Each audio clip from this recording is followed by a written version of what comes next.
Welcome to College, the podcast. I'm Matt Carpenter. Today, Peggy and I are going to be going through what are the biggest mistakes that people make on these financial aid applications. What are the number one pitfalls that you want to avoid on the FAFSA, on the CSS profile? Hint, the biggest one, the place where we will start is by not completing them at all. Even if you're not eligible for financial aid, listen to why you should complete these forms. We'll see you soon.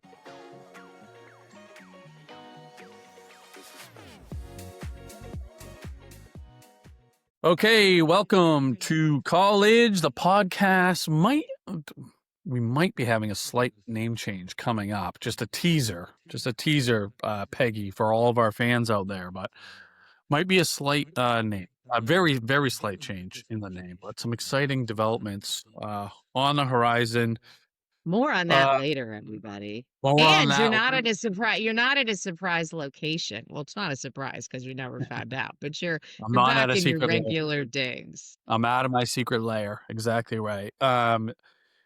Yeah, and obviously we are still very much in the throes of for you class 2026 families, and for you folks that are already in college.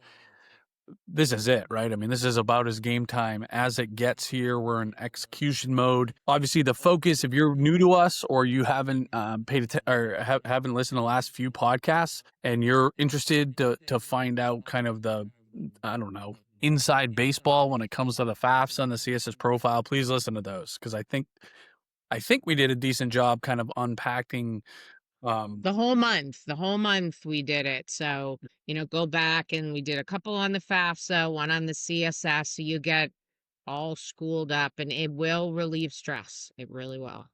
I think so. And I think what we did the last few weeks is really focus on, here's what you should do. This is what you should do when it comes to the FAFSA and the CSS profile. Today, our focus is going to kind of be the other side of the coin. Here's what you should not do, right? Like it is a lot easier than it should be to make mission critical mistakes on these financial aid applications. Even if you're really savvy and you're comfortable with these types of forms, it's still easy to trip up here. So we're just going to kind of hit what we think are the headlines in terms of easiest mistakes, but also most mission critical. So maybe you're one of those learners that just like, I really remember what not to do. And this is kind of for you today. So Peggy, I'll tee these up as we go along here, but just to give everybody, I don't know, maybe some levity and make you feel a little bit better if maybe you've made a mistake in the past, or I'll share a personal story here. So when I was going through this process, I was a senior in high school, so we're going, and it's the fall, right? So we're going back to 1999, and my mom was the one that was kind of in charge of the financial aid applications type deal, which in hindsight, strange decision by my parents. Okay. But that's what it was, right? That's what she, for whatever reason, was manned with. And she really did. I was, in her defense and my dad's defense, like I was like a pain in the ass about this. I was not invested in it. You could say like shocking. Entitled, I would say. If I could go back in time, like entitled, like, they'll figure it out. Who cares? It's my right to go to college almost, right? So again, in their defense. And my mom was like, look, I will do these forms. Okay. I will do this FAFSA, even though it's my freaking hell. They were paper forms back then, right? This was not done electronically, which is probably a positive. Which I just need you to do one thing. Just write your social security number here. Write your social security number here.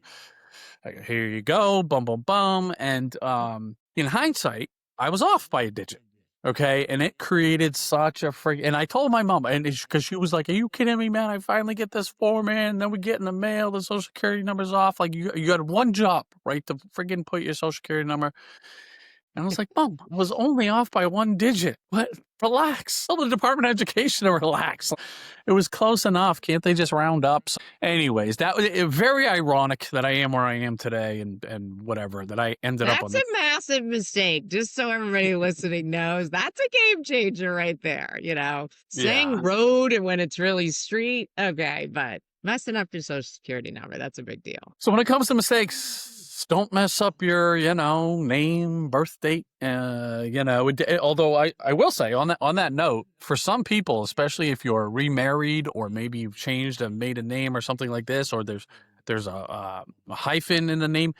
If your name doesn't align exactly the way that it shows up on your tax returns, that can be a hiccup on getting your kind of FSA ID across the finish line. So it's harder to mess up your social security number nowadays, and you have a quicker turnaround time to get that corrected if you made the mistake that I did. But the last name's a little bit easier for some people if you've made a change there or something like this. So, anyways, hopefully that's like you can't screw this thing up as bad as I did and my family did, and at least I hope not. But on to some of the things that are kind of easy to do, and let's just start meta level before we get in the weeds, Peggy, because we say this a lot, but talk a little bit about why one of the biggest mistakes is people just assume I'm not going to get any financial aid, so I'm not going to do these forms, right? They don't do them. Yeah.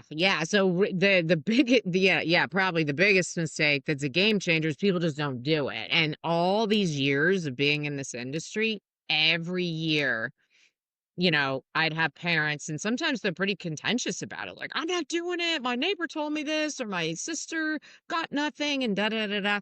And it's you might not be eligible for need-based aid, but a lot of people think that, and they're wrong. So that's the first piece. And as school gets more and more expensive, $100,000, more and more people are eligible. Even if you are making a good living, we're talking about well into six figures. You're making $150,000, $175,000. You could easily be eligible for need-based aid at a lot of schools.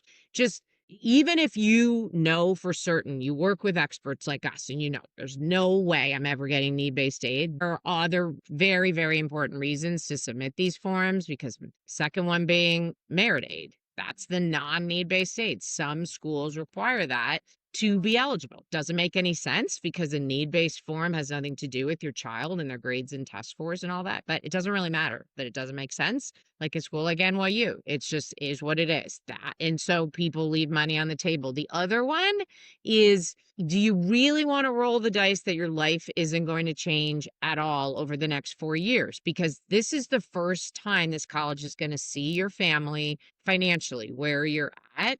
And some schools say, let us know that freshman year, or else we're assuming you're never going to need to tap us for any sort of need-based aid. And I know I wouldn't have rolled that dice as a parent with two who've gone through it, because life changes. And I said that way before COVID, and then COVID hit, massive life change for people. So that's just 3 of the reasons. So that is like the biggest mistake. So hopefully people that are listening that showed up and they're like, yeah, I'll hear this, but I don't really think I'm going to have to do this. I can just cross it out on my list.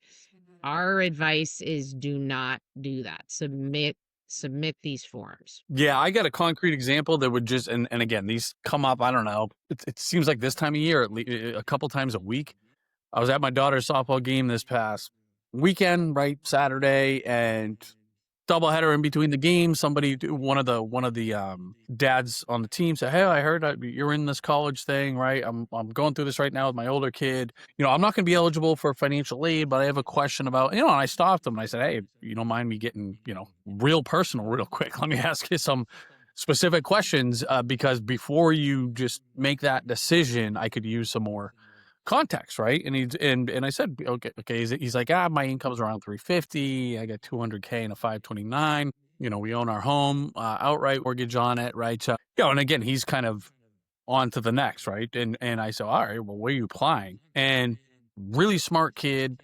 He has another one that is, I forget if they were twins or one. Doesn't matter, right? Let's assume that they were actually. I know what it was. He has a blended family. They were step kid. One is a step kid. Okay, so they're going into school next year. It quickly became apparent to me that a lot of these schools they're applying to, he's going to be eligible for need-based financial aid, and a lot of it, right? And again, he was going to go. I'm like, hey, you want to pay $100,000 for Tufts, or do you want to go there for half price, right? And a couple other schools like that on his list. It was a perfect example where this guy quite literally would have been leaving $200,000 on the table had he not applied for financial aid, right? And obviously, I beat him over the head and said, "You have to apply," right? So, anyways, I mean, think about that. That's somebody that's in pretty good shape financially, and they're still going to get need-based financial aid at those types of schools. Be clear, right? I'm not talking about everywhere. They're not getting anything at UMass, right, or any of the state schools in terms of need-based financial aid, but that's important. Okay, Peggy, we're big on do not give these colleges any excuse to give you less money because they'll usually take you up on it. And one of these excuses could be you miss a deadline or you didn't know they required a certain form. Just talk to us about that a little bit. Yeah, so they all have their own deadlines. It would be nice if there was one, but there is not. So, and it's dependent on how your child applies for admission, early decision, early action, if it's rolling or it's regular admission. So, they usually have what's called priority financial aid form deadlines for each one of those admission methods or ways to apply. So you gotta know the deadlines. And I think at Capel we people that we work with, we just say, hey, we're gonna get them all in October. So we don't have to go look up all these deadlines, and we'll make sure we have it in by October and we're good to go. I'm not saying that every family should do that. If you do that, you're probably covered.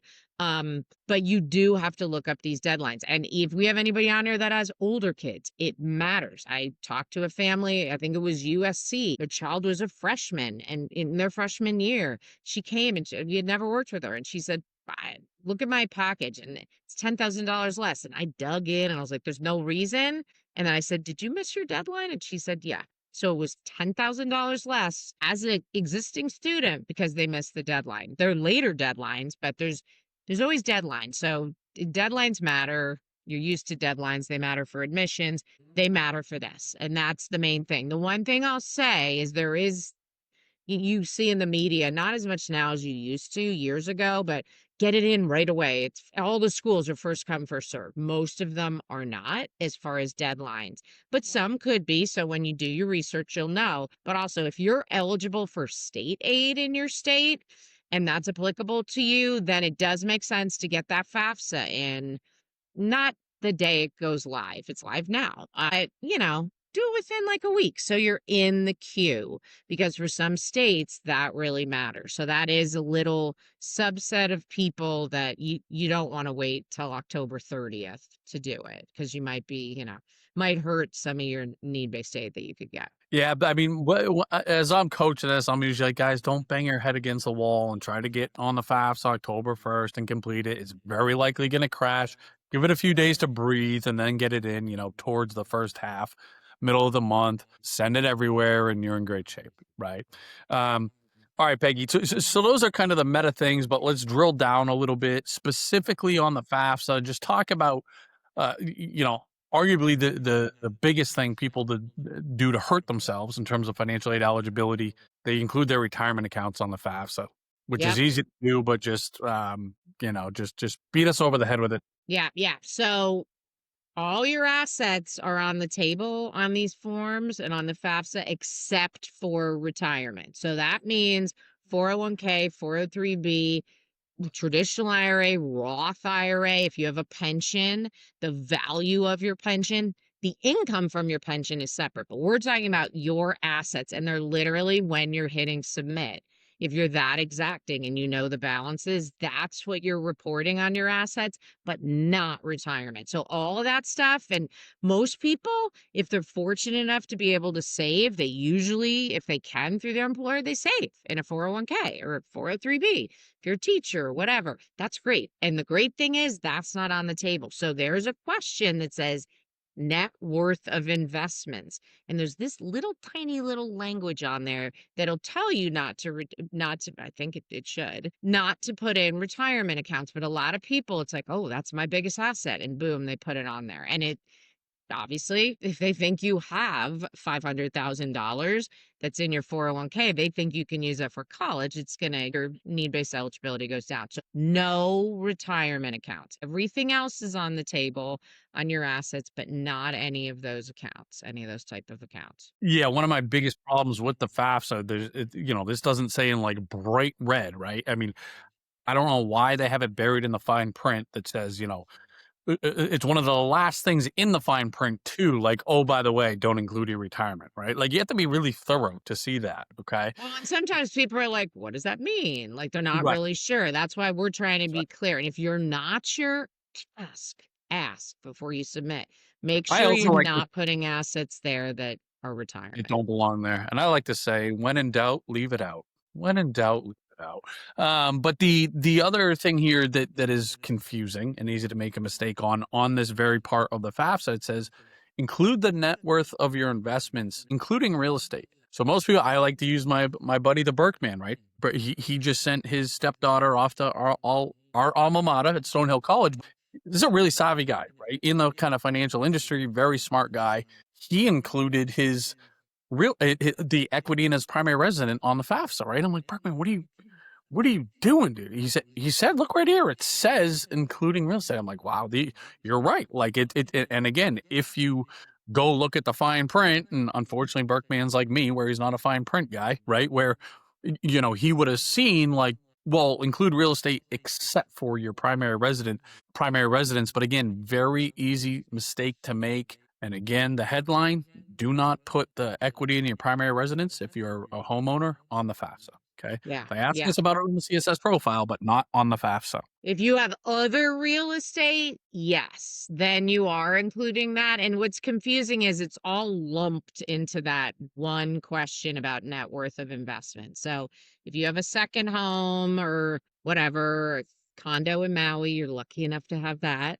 The equity, meaning the market value minus your loans, any liens, is included. But if you own, like Matt said, if you own your home that you live in and it's worth $1 million and you're lucky enough to not have a mortgage, do not put that in that question for the FAFSA.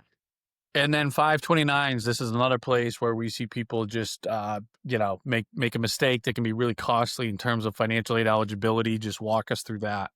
Yeah, so 529's college savings account. So if you're like, what the hell is that? You don't have one. That's okay. Just you're good. You can enjoy your coffee for a minute. But if you have 529s, if you are the owner as the parent, which is the typical way, I mean, I've never seen a kid as an owner. I don't know if you have, Carp, but I never have. Your child's a beneficiary. If you're the owner as a parent, it's an asset of yours. They're going to ask the net worth of investments for you and your child. So that absolutely goes under you if you own it. And on the FAFSA, only your child that's going to college. So, like, I had twins. Say I had 50,000 in each of their 529s. I would only put 50,000 on Brennan's FAFSA and 50,000 on Shannon's.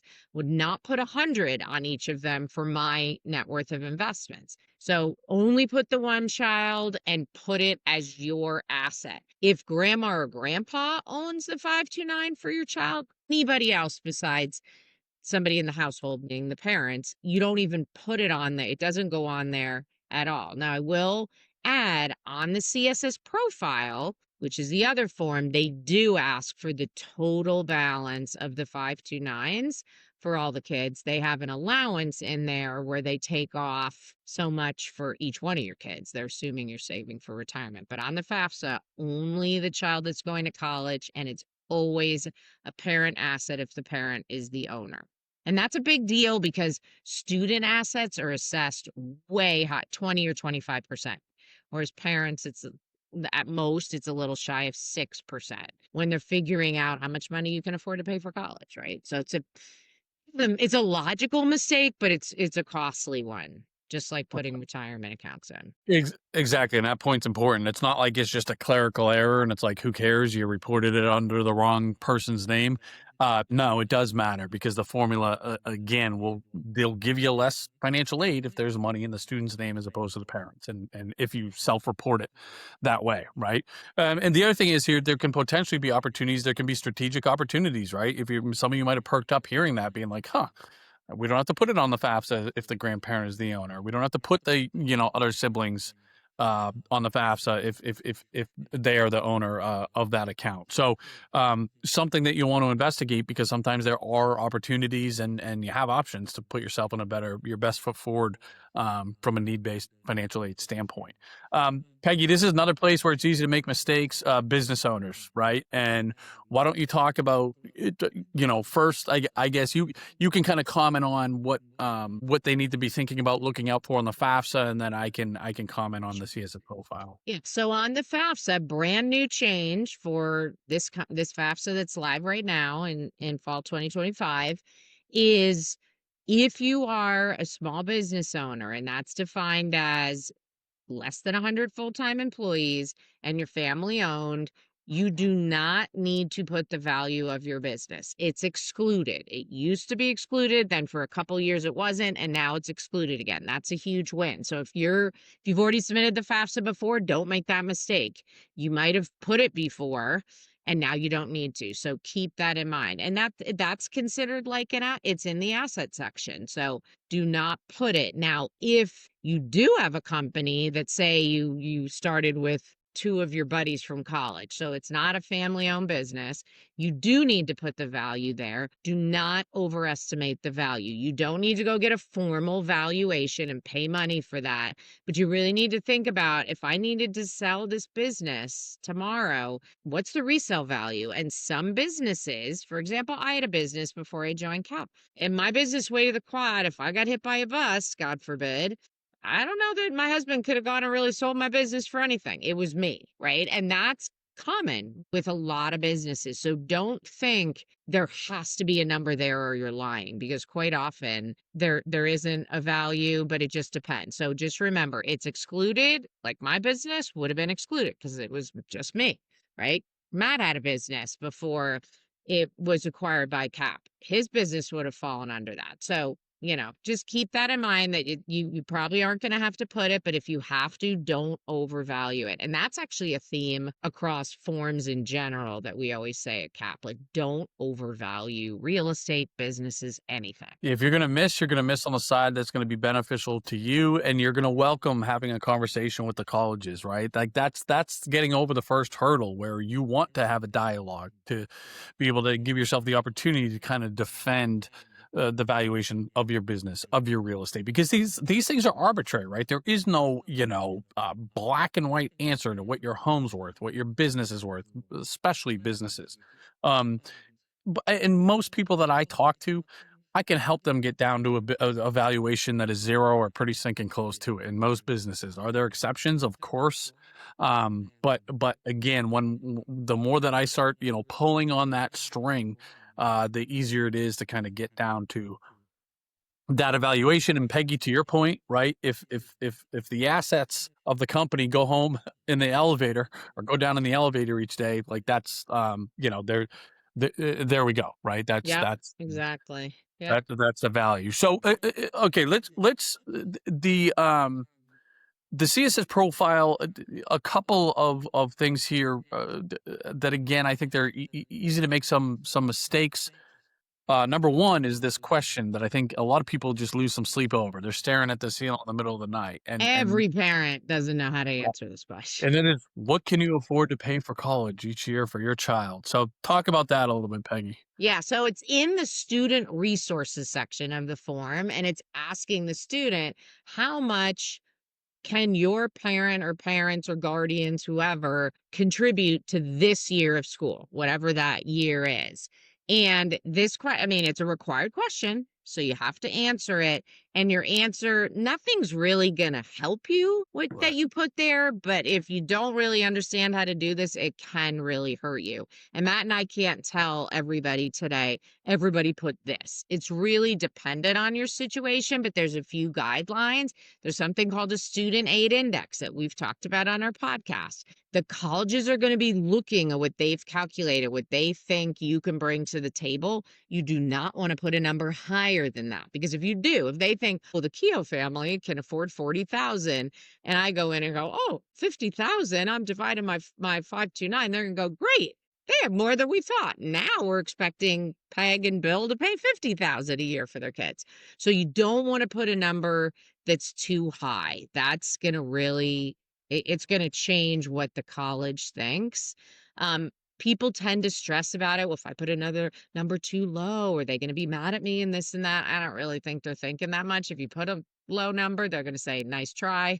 You're going to need to pay this or that. But you want to make sure that you understand, for your family, you got to know your SAIs, you've got to know the school and how they function. That's where there's a lot of strategy to give a good answer here. Sometimes people can just take their 529 and divide it by 4, and that works.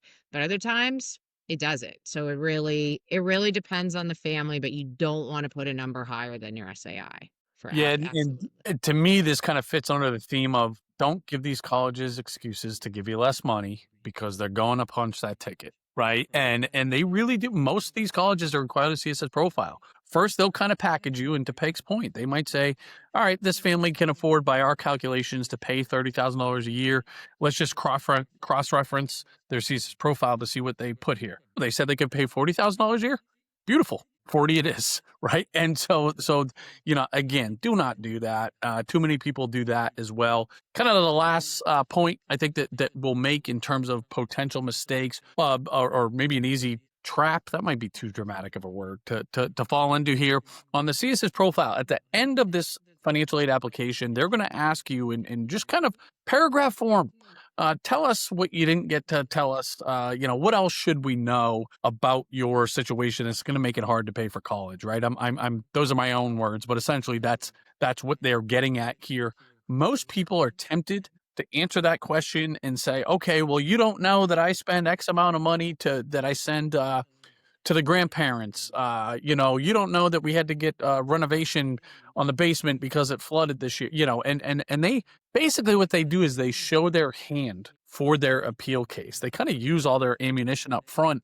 And most colleges, if you do that, you're going to get your award. And then you're going to say, guys, didn't you see that I'm sending all this money overseas to my parents and I had to make, we had to gut our whole basement. And they're going to say, yeah, we saw that and it's baked into your offer. It probably isn't baked into your offer, right? But you showed your hand. We want to hold on to that. We want to leave that section of the form blank so that when we do get the offer, we can go back to them and say, guys, I know you got our FAFSA and CSS profile and tax returns. Here's some information you do not have that we think should justify you all giving us a more in terms of discounts, affiliate scholarships, etc. Little bit inside baseball there. Peggy, you got anything to add to No, that? that's just a huge one. And I know every year I have some people, it's like, but I'm like, no, keep it in your back pocket. You're going to share it. Believe me, you're going to share it, but don't share it there because, yeah, and they're going through so many applications. You don't even know how closely. And a lot of people write a novel. They don't even do it right. You want to reach out on appeal in a very specific way. Yeah. And so, don't fill out the special circumstances. 100%.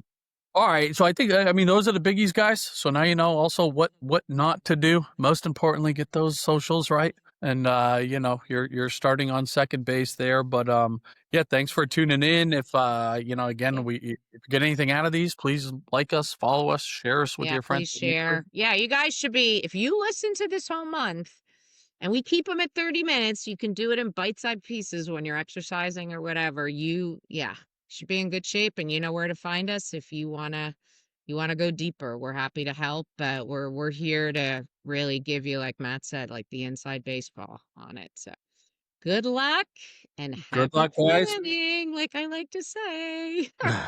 Peggy, we will see you soon. Okay, bye everybody. Bye. Okay, thank you for tuning into today's podcast with myself, Matt Carpenter, and co-host Peggy Keough. Today's episode, as always, was produced by Eileen Campbell, edited by Eileen Campbell. If you're getting anything out of this podcast, please like us, please follow us, please share us with your friends and neighbors.